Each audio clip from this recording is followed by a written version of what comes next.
Okay. No. Alright, stop. Okay. Ah, good morning.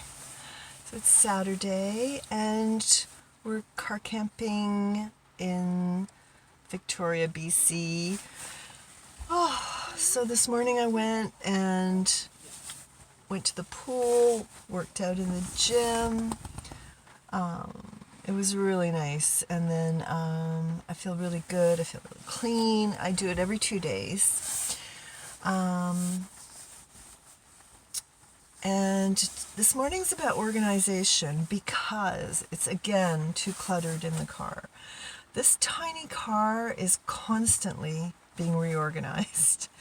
It's just, it doesn't, you fix one thing, then there's another thing that needs, the mattress is too wide, then you can't use your handbrake because it's in the way, and then you got a little dog you have to feed, so you need the food there, but then that gets messy.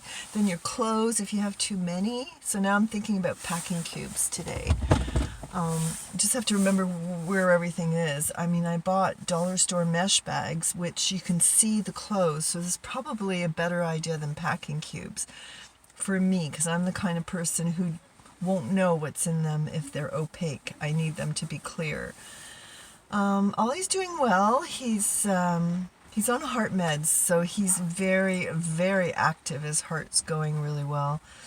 I'm going in for a leg surgery next week, which is inconvenient because I was interviewing for a new job and now I have to put it off. Such is life, what did they say? God laughs while you're busy making plans, and so you kind of have to go with the flow, especially in this situation. It can be the bottom or it can be the beginning of a clean slate. Where do you want to go next? Like a new path.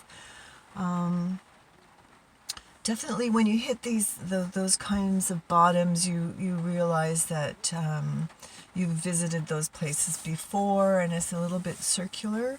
So it's like you've revisited the trauma, and the trauma of being homeless is something that I went through as a child, and then as a young adult, and then in my 20s with a series of relationships where I ended up homeless. So it's a recurring theme. So it's what started out as van life and exciting, and I felt like I had control over the situation and I had money, all of a sudden turned into coming back to Victoria a year later and not having money.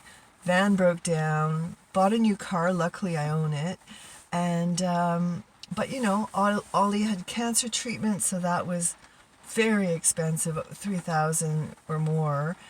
And then he's on heart meds, that's $200 a month. And I just changed the tires because they were balding, that's $700. And so it is sort of a tiny rolling home, but you do have to put money into it. And then, of course, life just happens. So the most important thing to do is to find a good dog sitter to be able to work if you need to work full-time, which I kind of need to work part-time is fine. And then, do I want to be housed again? The question, do I want a little apartment where I could cook and not have to always eat cooked food? But the thing is that I've met some wonderful people eating community meals, and lovely all ages people, and I would have never met them had I been in my old apartment of 12 years in Victoria.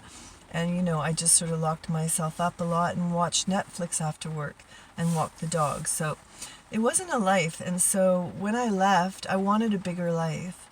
I got the bigger life, but then it became really tiny again with the homeless situation. And I would like to say houseless, not homeless, because I've been sober 34 years, clean and sober, and so that doesn't mean that, it doesn't mean anything about homelessness, but it does mean that you can make a lot of mistakes or make bad judgments and end up in a situation where you're really tight on money or in debt. I mean, this just happens.